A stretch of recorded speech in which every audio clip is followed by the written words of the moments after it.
Assalamu alaykum. Kitap o'qishman beri avlatla torbetiga hoş geldiniz. Men Nuriya Rahman. Bugun men yanala Gersiyaning Paris arlida. Qo'limda Abdurahmon Qaharning Kechir meni nazokat nomli kitobi. Aslidagi o'yimda dengiz bo'yiga berib, dengiz suvlarining shavqinlagan ovozlari bilan bir o'qib beray degan, lekin shamol sal kuchliroq.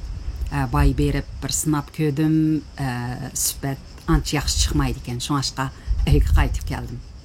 Uningdan boshqa bu povestni asli 3 bo'lakka bo'lib o'qib beray deb o'ylagan, lekin uzrab ketadi ekan. Har bir bo'lak 1 soatlik bo'lib ketadi ekan. Shunga sal qisqartiribroq, ammo 5 bo'lakka bo'lib o'qib bersam muvofiqroq keladi ekan deb o'yladim.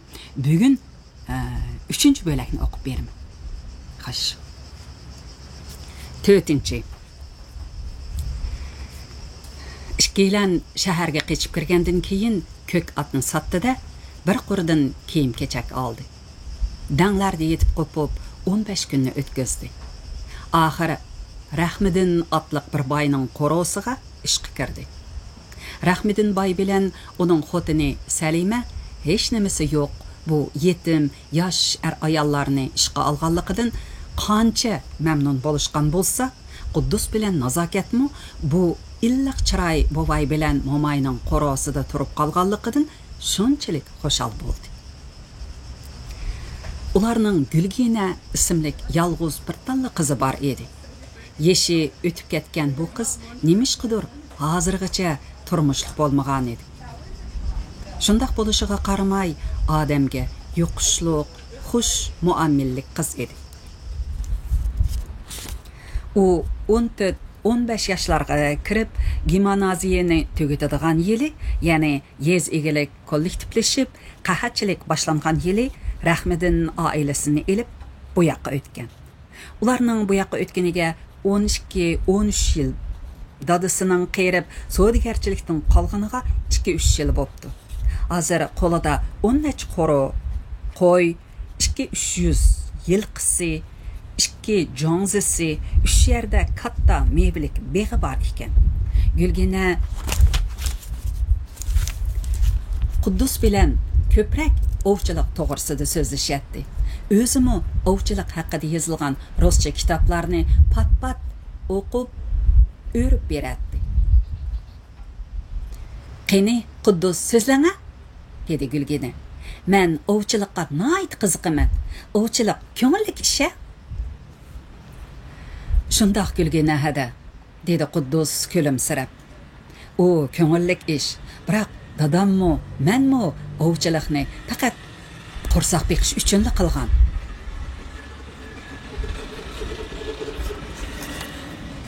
"Albatta", deb qo'llarini kardi Gulgina. "Odamlar qo'rsoq beqish uchun o'zini har turli ishlarga uradi. Ba'zilar qo'rsqini osonla boqadi, ba'zilar tasda.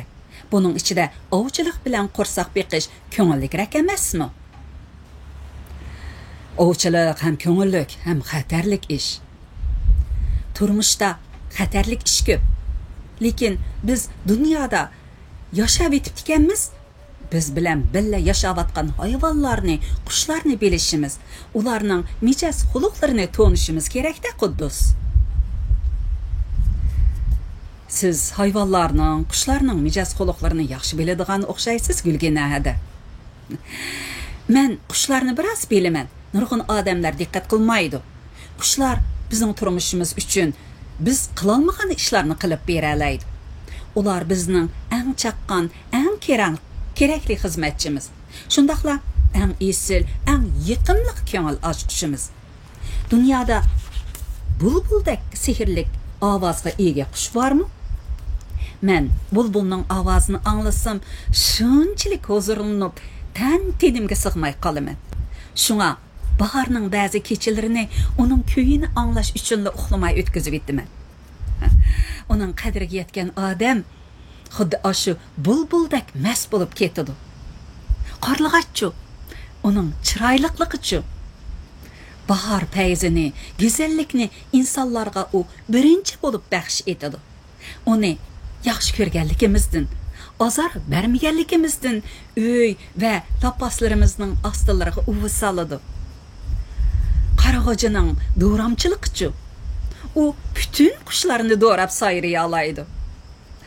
O acayip hikmetli kuşa.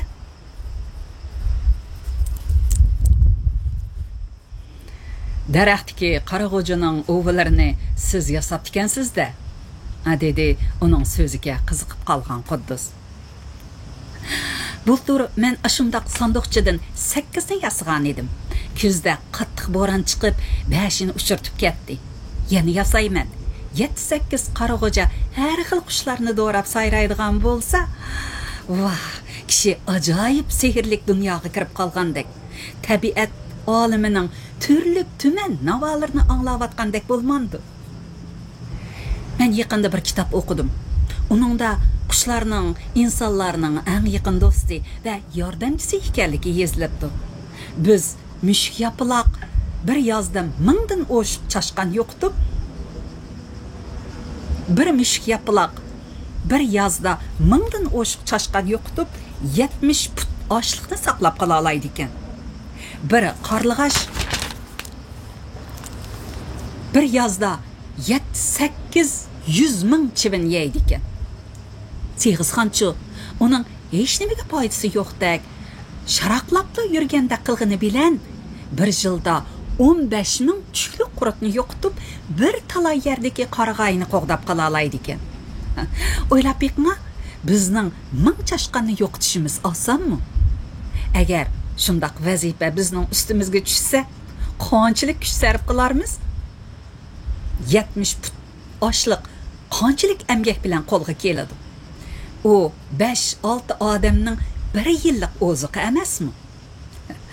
Bizning turmushimizda buningdan ortiq yordamchi do'st tepilamdi.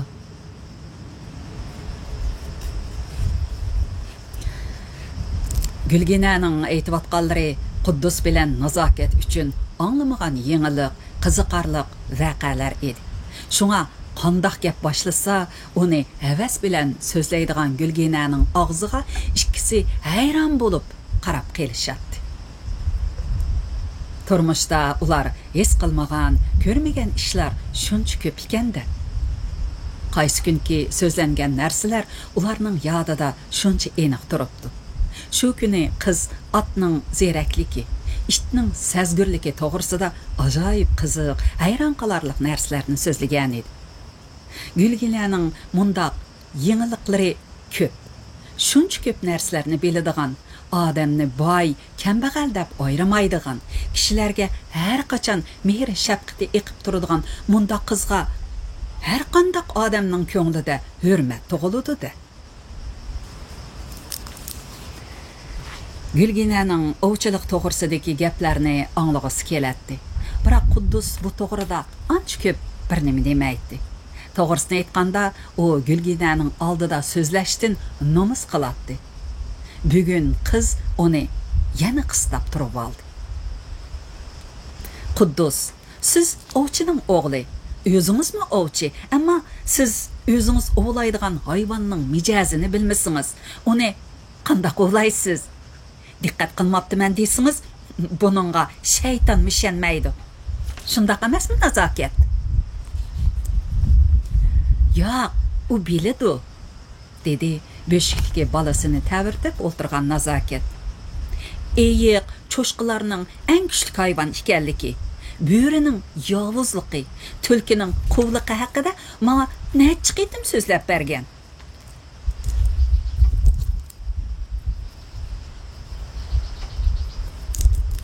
Tulkini nemisiga qarab quvdaydi Kuddus?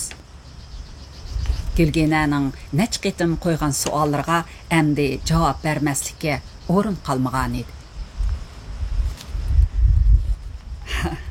Uning qovliqligiga odamning aqli hayron qoladi, dedi oxir Kuddus so'zga kirishib. Odatda tulki ovlaydiganlar ko'p bo'ladi.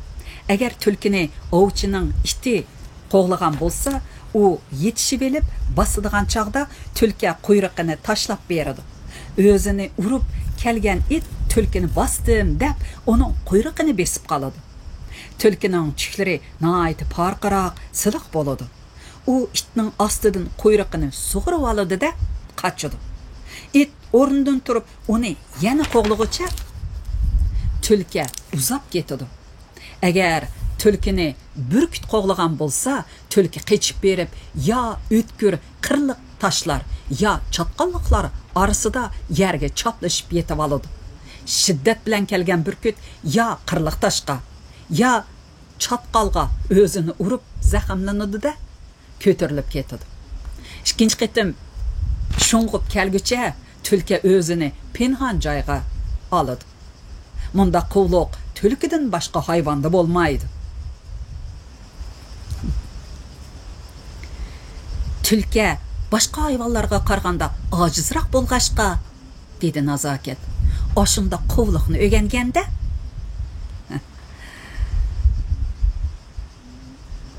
to'g'ri aytdingiz Nazokat, dedi Gülgina jallanib. Paran qızısa u xo'shal bo'ladi. Quvluq uning hayotini uzartadi. Agar u boshqa yirtqichlardek erishiman desa, balki naslimi tugab ketgan bo'ladi. Quddus qizib qoldi. Kuchli hayvonlar do'trak keladi, dedi u so'zini davomlashtirib. Yirtqichlar ichida bo'ra eng yovuzmikin deyman. O balalarga yovuzlikni qaltis o'gitadi ekan. Dadam meni agashtirib ovchilik qilib yurgan kunlarning birida biri bo'rining qo'y qo'zisini dumbisidan tishlab aktivatganligini ko'rib qoldik. Dadam menga bo'rining qanchalik yirtqich ekanligini ko'rib qo'y, dedi. Ikkimiz bir pinhon joyga berib marab turdik. Bo'ra qo'zini balalarining oldiga akilib tashladi. Balalari uning bilan o'ynash qilib turdi. Qo'zi bechora ko'zlarini muldirlatib, dirildab titrab turadi. Balalarining harakatiga sapselib bir chetda qarab turgan bo'ra qo'zining bir necha yeridan tishlab besib, tortib turg'izib, yana tishlab besib, uningga hujum qilishni ko'rsatdi. Shundan keyin balalarimi u qilganni qilib, qo'zining u yer bu yeriga eg'isilishga boshladi. Tishlab besish, so'rash, do'milatish bir oz davom qilgandan keyin bo'ra o'tkir tishlari bilan birda tashlanib qo'zining qornini yerivatdi. Shuning bilan hammasi qo'zi go'shiga chang soldi. Chirkinishdi-ku. Etivatmidinglarmi? Oldirab so'radi Nazokat. Dadam etivatdi. Qiziqarliq gaplar bilan vaqtning yerim kechiga berib qolganligini hech kim to'ymadi. Qattiq kulkidan Erkintoy uyg'onib ketgandala, Gulgina ularga yaxshi tush ko'rishni tilab chiqib ketdi. Gulgina chiqib ketgandan keyin Quddus bilan Nazokat uning bir muncha yaxshi ta'rifini qilishib yetib qoldi.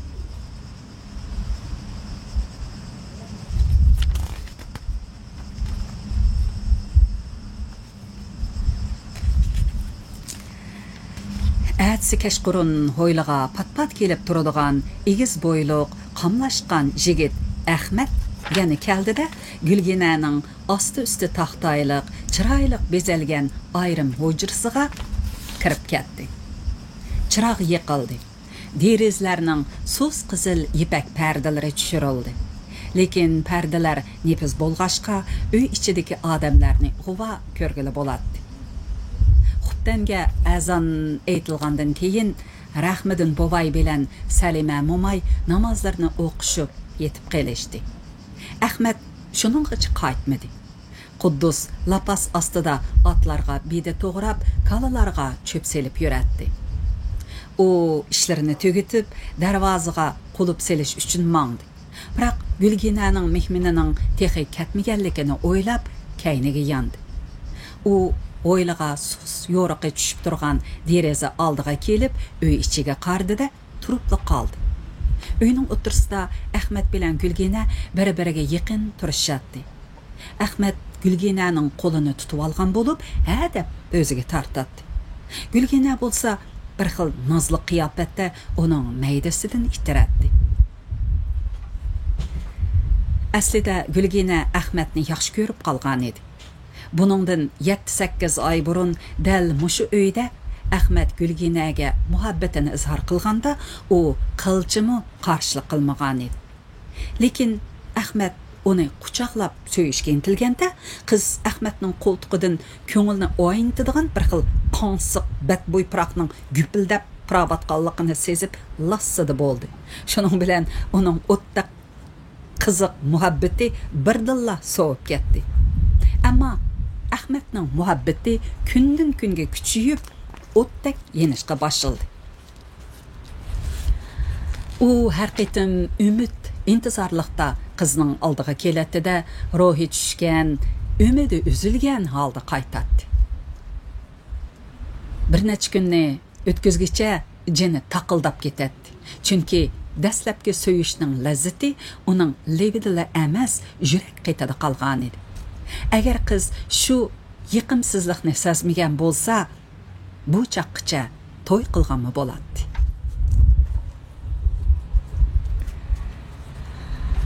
Quddus uyga kirganda nazokat bo'sh quchoqlab bolasini emitib o'ltiradi.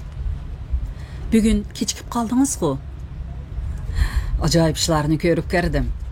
Quddus ko'rganlarini nazokatga to'liq so'zlab berdi. Qizliq nomus u. Qiz bola ko'ngli qalab turgan ishni nomus kuchi bilan ba'zida qila olmaymi qoladi, dedi nazokat. Mallikkanman sizga o'zimni itiplab aytgan. Nazokat shundoq dedi-da, qaqaqlab kulib ketdi.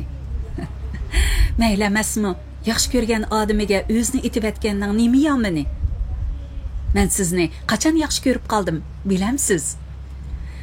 O'nko'rga kelgan kunning atisi shuncha vaqtcha o'rnimdan tursam, siz menga kavob pishirib ekansiz-ku. Ha, shu chaqda siz meni ko'rmadingiz. Men shunda qarab ketdimki, nima bo'lganimni bilmayman. Nazokat yana qaqaqlab kulib ketdi. Ayting, Quddus, siz meni qachon yaxshi ko'rib qoldingiz? Men shu chaqda. Yo'q, men avval yaxshi ko'rib qoldim, siz keyin. Rostimni aytsam, dastlab sizga intayin ich og'ritdim. Keyin bara-bara yaxshi ko'rishga boshladim. Ah, Xudo. Bizdek baxtlik er-xotin bormikin? Dedi nazokat. Uning ko'zlaridan, yuzlaridan baxt nuri yig'ib turadi. Ashularmi bizdek inoq oila bo'lib ketsa, ha, Quddus? Shundoq bo'lishi mumkin. Biroq to'y qilgandan keyin Gulgina bovay momayni tashlab ketarmi yoki u yigit ishki o'g'il bo'lib kirarmi? Gulgina chiqib ketsa-ku, biz bu qoroga texmi keraklik odamlar bo'lib qolamiz. Agar u kirsa, xo'jayinga aylandi. Shu chaqda uning bilan qandoq o'timiz? Men mushu taraflarni o'ylayapman. Ular qiziq parang bilan bo'lib, bugunmi Ahmadning Gulginaning oldidan qaysi vaqtda chiqib ketganligini to'ymadi. 5-bölüm. 7 ayning oxirlari. Yazlıq almalarning voyiga yetib pishqan mezgili. Bog'lar, o'ylalar, ko'chalar, bozorlardami olma puraydi. Almaning hidini olgan har qanday odamning og'ziga seriq suv keladi.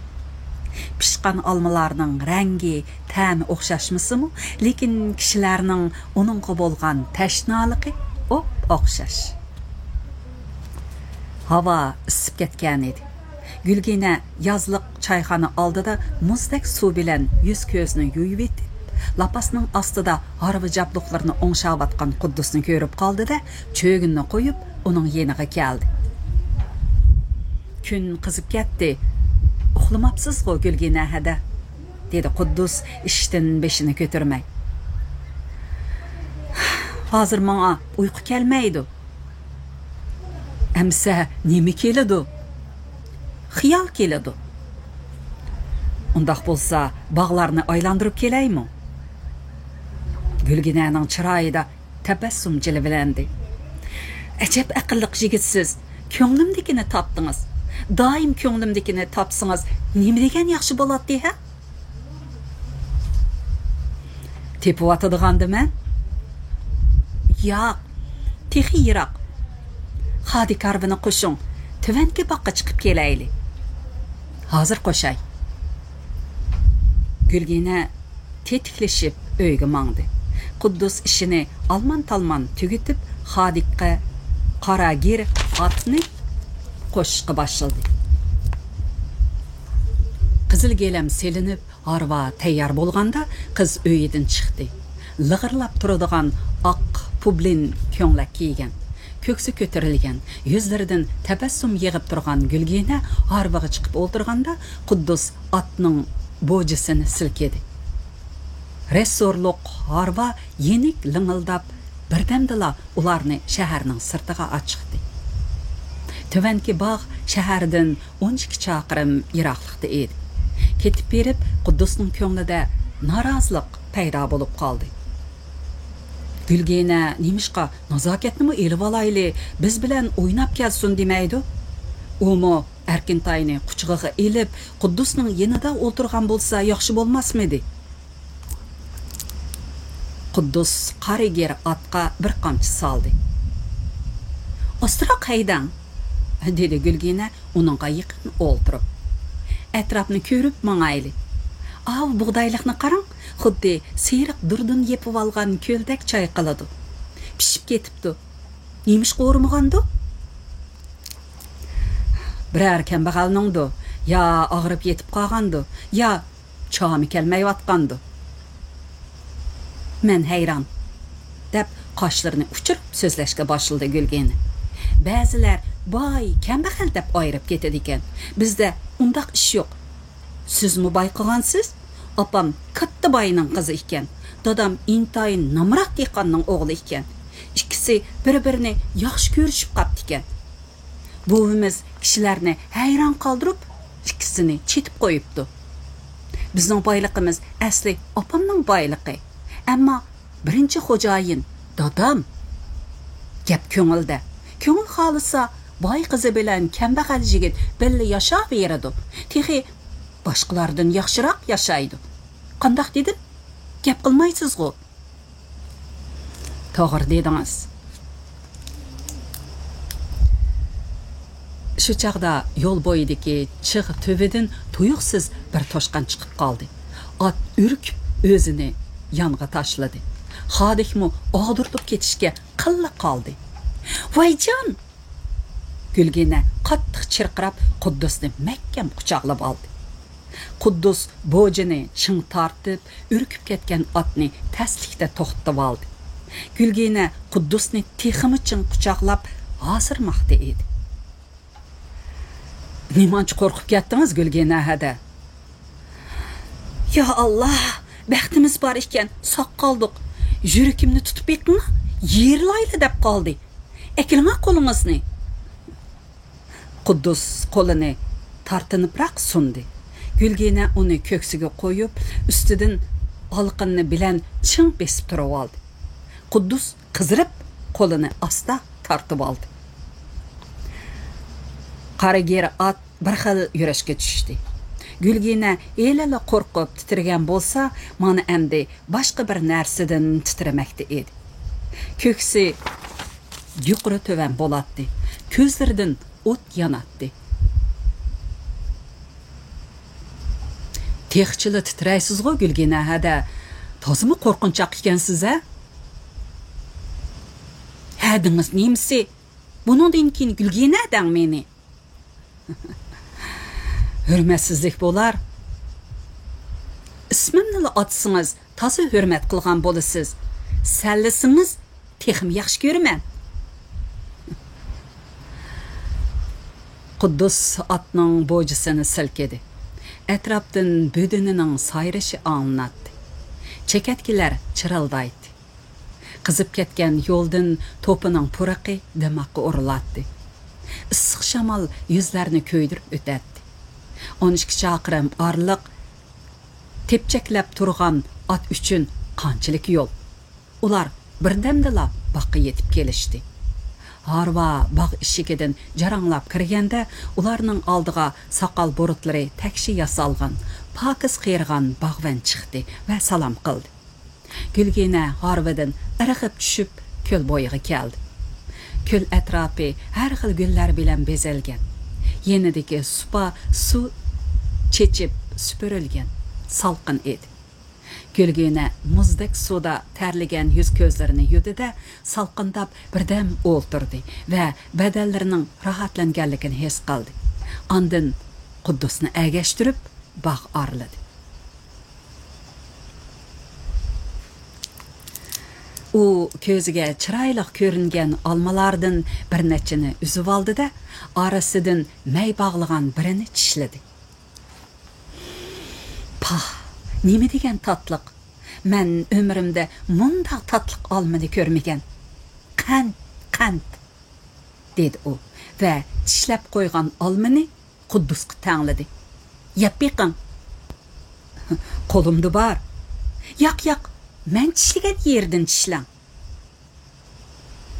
Yemisam o tatliqligini bilaman. Yemagan odam bilmaydi. Quddus olmani oldi da bir tishlab, ras tatliqkan, dedi. Meningdek tatliqmikan? Quddusning yuzi qizarib, o't olgandek vilildab ketdi da yerga qarab turib oldi. Siz mening qanchalik tatliq ekanligimni bilmaysiz-da? Quddus ayıplik ish o'tkazib qo'ygan odamdek beshini teximi to'ban selib neri ketdi va o'ylab qoldi. Kishilarmi qiziq bo'ladi ekan, ko'ngliga kelgan gaplarni sat bo'lar demayli daveradi ekan. Tüp tuzli qizda bu. Ya hech cho'ng bo'lib ketsa, shundoq bo'lib qolamdi. Ko'ngliga nima kelsa shuni daveradi. Biz onliq degani mushumikin? Quddus kun bo'yi nomusladab yurdi.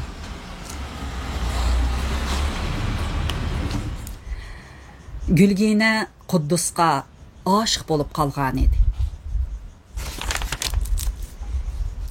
Dastlabdila Quddus bilan Nazokat bu uyga ish izlab kelganda, Rahmiddin bovay qanday qilsaqkin bular bir yerdan qochib kelganmidi deb ikkilanib turganda, Gülgene Quddusning qo'yuq kirpiklari ostida chaqnab turgan ko'zidan qandaqdir bir yiqimli holatni ko'rgan va uningga qaragan sari shundoq ko'zlarga tashna qalbida issiq to'yg'ining qo'zg'alayotganligini sezgan.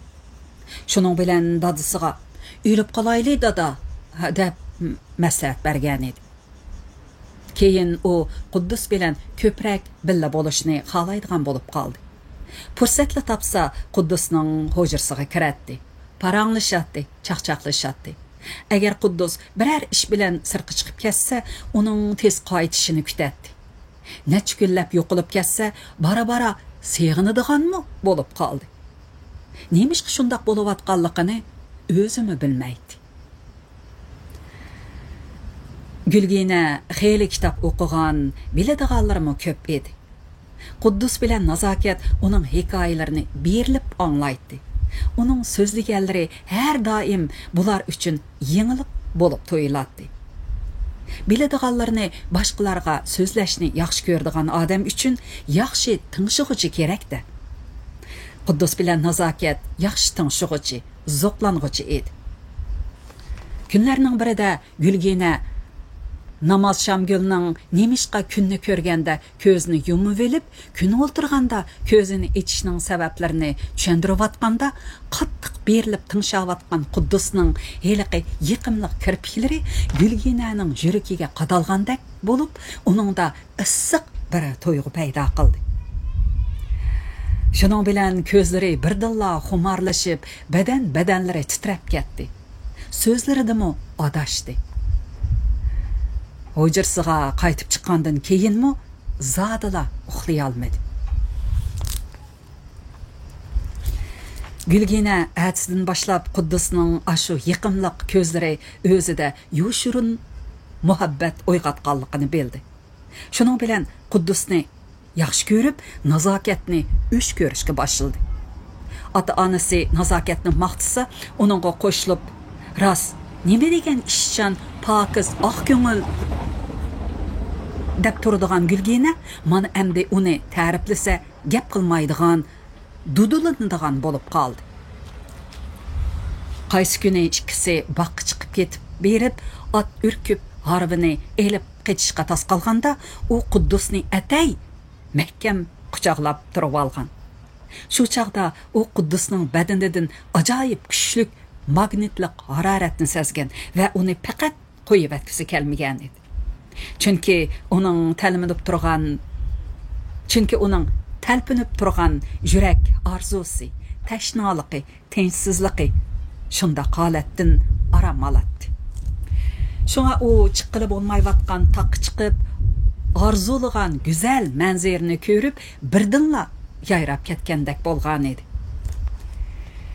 U Ahmaddan saskangan bo'lsa, Quddusdan huzurlandi. Biroq shu chaqda Quddus nimalarni o'ylagandi? Qandoq hislarga cho'milgandi? Agar u Gülginadek hissiyatga kelgan bo'lsa, Gülginaning orzusiga yetishi osonga tushadi-da. Shirin xiyollari, yoshirun azoblarimi ham tugigan bo'ladi. Lekin hozir Quddusda undaq alomat ko'rilgani yo'q. Alam qiladigini, azoblaydigini dal shu. Shu sababdan u kundan kunga uxlay olmas bo'lib qelabatadi.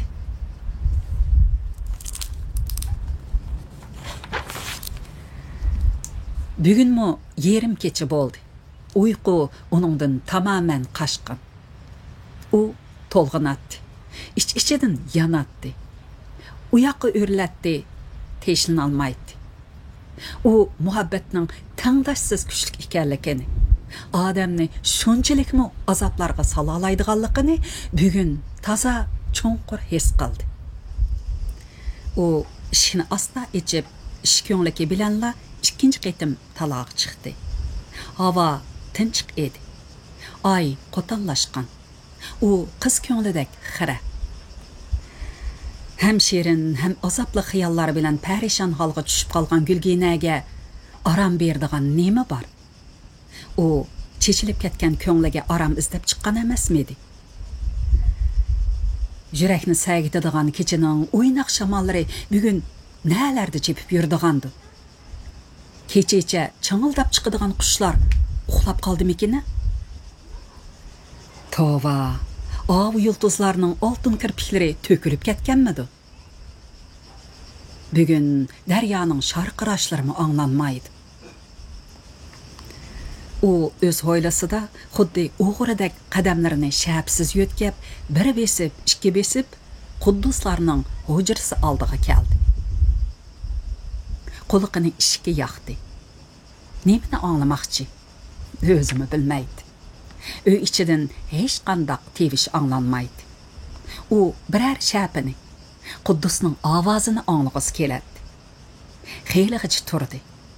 Bo'lmadi. Yana shundaq shap chiqarmay o'z hujrasining ishiga keldi. Mana endi u Quddusning tuyuqsiz chiqib kelishini kutdi. Kechisi talog'i chiqib kelishlar bo'ladi-ku. Uning ustiga u otlarga beda selib berish uchun chiqib kelishi mumkin-da. Belgisiz kutish, azobli kutish, umidsiz kutish. U shu azobga chidab kutaverdi. Taqazoliq uni qiynavatgan chaqda u chiqib qolsa, qorong'ulikdan charaslab yulduz yongandek bo'lar edi. Gülgina ittik berib uning qo'lidan tutadi-da, o'zining hashamatli hujrasiga boshlab kiratdi. Yaxshi ko'rgan odamingdan nomus qilishning nima keraki? Uni quchoqlaydi, so'yatdi, hargiz qo'yib etmaydi. Tashnolikqa kim chidaydi? Axir u Quddusdan xafa bo'ldi, achchiqlandi, terikdi va uni g'oyibona tilladi. Shuncha qilganlarini tushunmagan dut. Bir chiqsang o'lamsan. Otlarga bedi salg'il chiqmaysizmi? Gülgina parishon talmirashdan umid uzib, bo'shashgan oyoqlarini aran yo'tkab, Uyga yenip kirdi de özünü sim karavatga tashladı ve boquldab yig'lab etdi. Ay xudo, deb nola qildi u. Nemishqa ayollik odamga maylimni bog'lab qo'ygansan? Ayolsiz yigit meni bizar qiladi. Ayollik yigit o't piraq soladi. Bu nima taqdir? Mayli, ko'nglimga yoqqida afzal. Buningdan boshqa kim mening maylimni ola olgan? Odamlar o'z maqsadiga osonlik yetmagan bo'lg'aydi. Ularmi xili tilsimliq, yoshirin yo'llarni bosgan bo'lg'aydi. Men shundaq yo'llarni bosolmamdim. Menmi insongu, havasim, orzuyim borgu. Onunğa yetolmasam, mening orzularim kuyib, kul bo'lib ketsa yoki judunda qolgan guldek so'lishib ketsa maylimi? Men chora izlashim kerak. Gulgina yana o'rnidan turdi-da, talani tingladi. Hamma yoq o'likdek jimjit edi. O o'z orzusiga osonla yetib oladigan xiyollarga, noyta tasdiq etadigan o'ylarga berildi. Birini yig'latmasa o'zi kulolmaydi-da. Shunga u birda hayajonlanib xo'shal bo'lsa, birda cho'chib qo'rqib ketadi.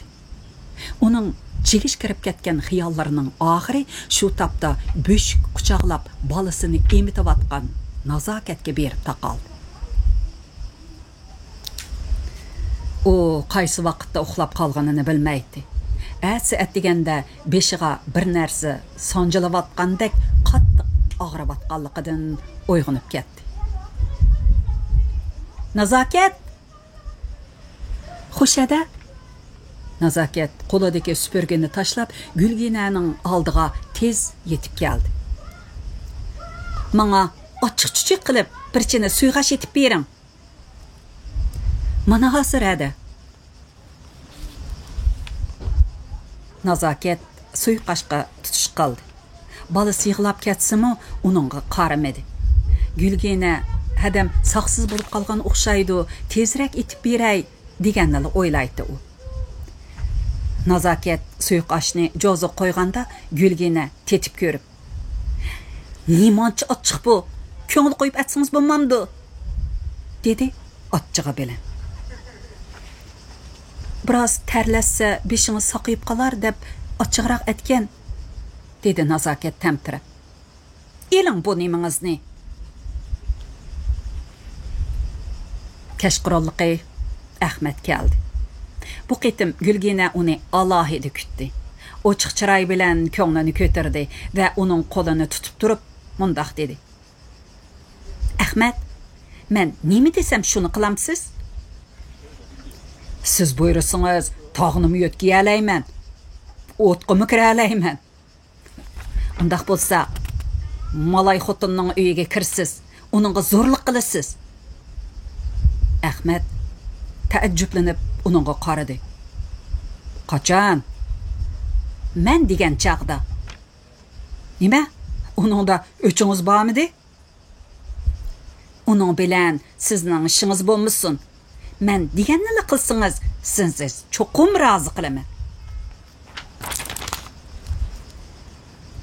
"Jazman." Ahmad xushalliq bilan shundaq dedi. Xo'sh, bugun mushinchilik o'qiylik. Davomini kelar qitimliq anglitishimizda anglag'aysiz. Ma'qulamsa, xayr xo'sh, omon bo'ling.